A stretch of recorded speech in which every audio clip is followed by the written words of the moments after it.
wait 6 hours, 8 hours, I will not sit down.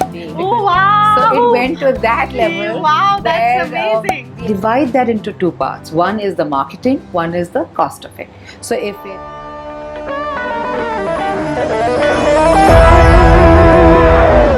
To another episode of Nashta with Nam. Not only we have this yummy nashta with us today, but we have the brand owner of Best Masala Mix, Sukmini.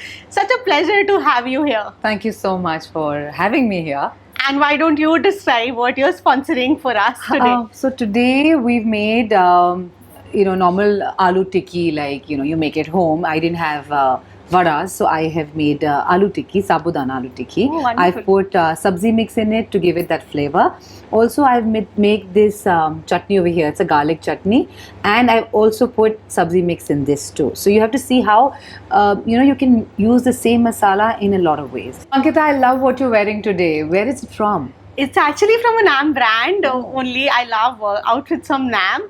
So it's from a designer, Sharda Menon.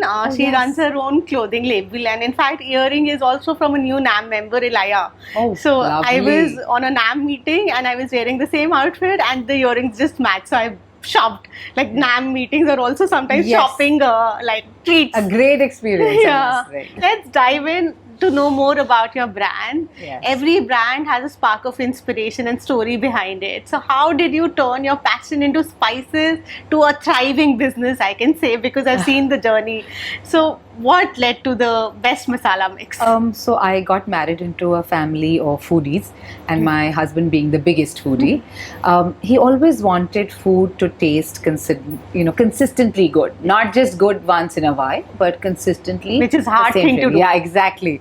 So that's when I started making my chana masala and keeping it in the pantry, because that's what was required. That is the consistency that my dish needed.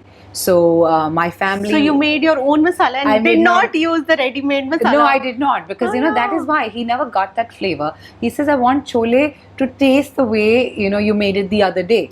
So I said, okay. So I had used my masala, and I started making bigger batches of it. And my entire family would say, okay, Sukmini, what are you making? So Kanish would say, chole to Sukmini banaegi. So I would make chole, and I would also get the dry masala ready for them. So your family who's always telling you ye acha hai, ye acha nahi hai, They're your telling biggest you critics. best critics, yeah, exactly. Them telling you that we'll want your masala. My friends asking for it, or a relative is asking. So I said there has to be something good that I'm doing, or something right. So I said I think this is the way forward, and I started. Your husband actually pushed you in a way to start the brand. Yes. They say behind every successful man there's a woman, but it's just the opposite. Oh yes. I really need his support. Be it in every phase of my life. He's been there to help me out, and we are moms. Sometimes it's very difficult to get away from Busy schedules. busy schedules with children being there and picking them up from school. Sometimes he makes an effort to just go and do that little bit for me, which with that help I'm able to do so much in a day. Yeah. I wanted to know, your products are hit with busy moms. So what are the 3 quick recipes that you always recommend for busy moms, either for tiffins or quick meals or a guest coming over at a short notice? Okay, for a guest coming over, what I really like making is paneer tikka. So a lot of my friends are vegetarians. But that needs a lot of marination and preparation. No, just about not even 5 minutes. Trust me. Really? I put on the pan. I quickly took out the paneer, the onions, the capsicum. I chopped it up roughly, put it in a bowl, like literally paneer, pyaz, capsicum, and a heaped tablespoon of tandoori tikka masala, and put that little salt, toss it in the air and into the pan with a little oil. And it was ready by the time the water for the that tea sounds was easy, ready. like a 5-minute recipe. Trust me, not even a 5 minute. You try it, it'll be less than that. And what do you recommend for kids for breakfast? So for breakfast, I have the white sauce mix. It is gluten free. It has no added preservatives, no coloring, nothing of that sort. Wonderful. And it's made with oats, ragi, a lot of vegetables.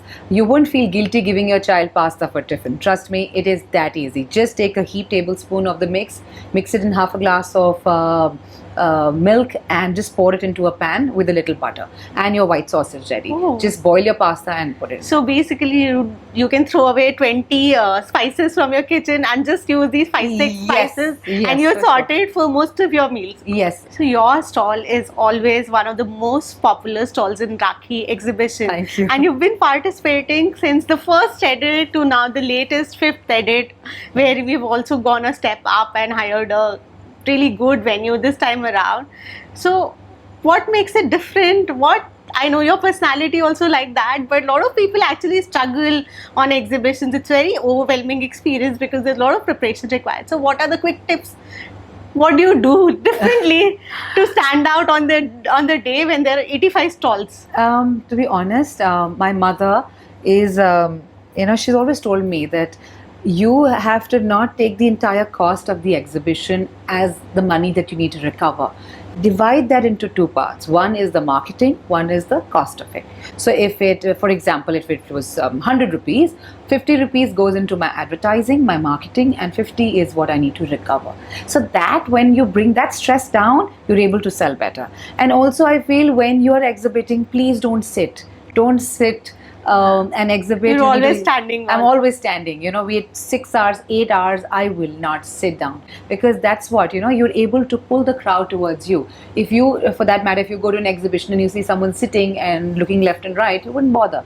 But if you call out someone, even if I'm attending to someone, I will make an eye contact with the person behind, the person I'm and there's tending always to. a queue. So Yes, people so- wait for your stall. Yes, I tell them, I said, just give me a minute, I'm going to get back to you. So Yeah. it really makes a difference when you give them that importance, that even if they glance, at your stall, they will wait for that 1 minute and look at your products. Yes. And from one bottle to now 350, 400 bottles in a month, from a home kitchen to a now congratulations for your commercial kitchen space. Thank you. We want to know all about this journey. So it's actually not 350 in a month, it's actually 350 in a day. Oh wow! So it went to that level. Wow, that's where, amazing. so we did 350 bottles in the span of 5 hours. Oh wow, that's it that's was- wonderful. So yes. we want, and from home kitchen to now a commercial kitchen space. That's also a scary decision to make for a home owner to step Yeah. into and hire. Like how the journey has been, and what are the quick tips? What are the learnings and challenges you would? To be honest, I think NAM has played a very important role in this, where I was scared to take that step. There was Kanika Meni, there was Gunjan, there were so many of you who actually told me that it's just a step away. Don't think it's a big leap. It's actually just a step away. So I took that step. My mother has really helped me out with helping me with everything for that matter, be it helping me with the kids or hiring the place. She said you need to step out of the house, only then or get a specific place, like a segregated space for yourself, will you be able to respect your work to that level. And You were have there to have- any challenges moving from a home kitchen setup, and Yeah. how did you overcome those? I think also the support of your family is very important. So, the fact that they're home and the kids are with them, it's a big relief. So I think the family plays a very important role in overcoming any challenge. Any challenge can be, kind of overcome if you have the support of your Yes. family and friends. Yes, but I specifically wanted people who are out there Yes. starting to looking to start out like a food business. What are the three quick tips that has helped you to grow and reach this level? What are the 3 things you would like to tell them? So it really helps if you send out samples to not just influencers, but people that, I'm not saying influencers are not real people, but To people- everybody, to yeah. everybody, someone who is like me, someone who's like you, who would actually use it in their kitchen, not just someone who would do a reel, someone who would genuinely use it and then spread the word around. Like, I never knew about NAM. It was my friend Nidhi who actually introduced me to NAM because she had tasted the product, and she saw that the other people in your other group who were actually talking about that product. So there were normal, regular mothers who were tasting and using those products is what actually worked for me. Yeah, It and was. usually sampling is the best way to Yes. start marketing with the limited budget. And a Yes. lot of people actually hesitate because there's some cost involved with that. So Yeah. it's a wonderful tip that you've given. What are the other things you would like to say? So scale up slowly. I feel don't take that. I know it's a step up, but step up means that just get the right equipment for that much time. Don't buy very heavy equipment because sometimes plans do change, and you will realize that okay, am I able to do the production totally on my own? Do I need to call for another factory owner who will help me with a certain part of the production? So there are a lot of things involved when you are scaling up. So scale up slowly but consistently.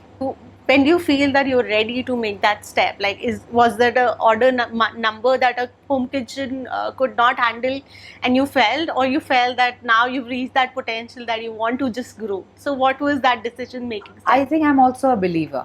So I manifested. I said, okay, you know what? I am going to sell this number every day. I am going to sell well. When you are always in self-doubt, you are not going to do well. You have to believe that if a product is selling, if someone, like people would call up and say, I want 6 bottles of sabzi mix or tandoori tikka masala, I need to send it to Canada. So I've had clients like that. That is when you feel that yes, I can scale up. So make smaller batches, but make consistent, like I said, consistent growth. Yes. You need to do. And for people who are trying to cook, spices can make or break your dish. So, what are the top 3 mistakes people should avoid with spices? So you shouldn't use too many whole spices together. So there has to be a balance. If you're using black pepper, a little cinnamon, a big cardamom would make the dish. If you're using the black cardamom, the green one, star anise, dalchini, or everything together, it is going to be a mess. You'll not get the flavor of either of them. So if you're making a nice pulao, you can put a little jeera, a little lasan adrak, put your vegetables, put the rice, and then just add 1 star anise and close the cooker. That's all you need to do. Or just a stick of cinnamon. That's a wonderful tip for mom. Thank you. Thank you so much, Sukhmani, for joining us today. We love to dig in and Please try do. the food as well.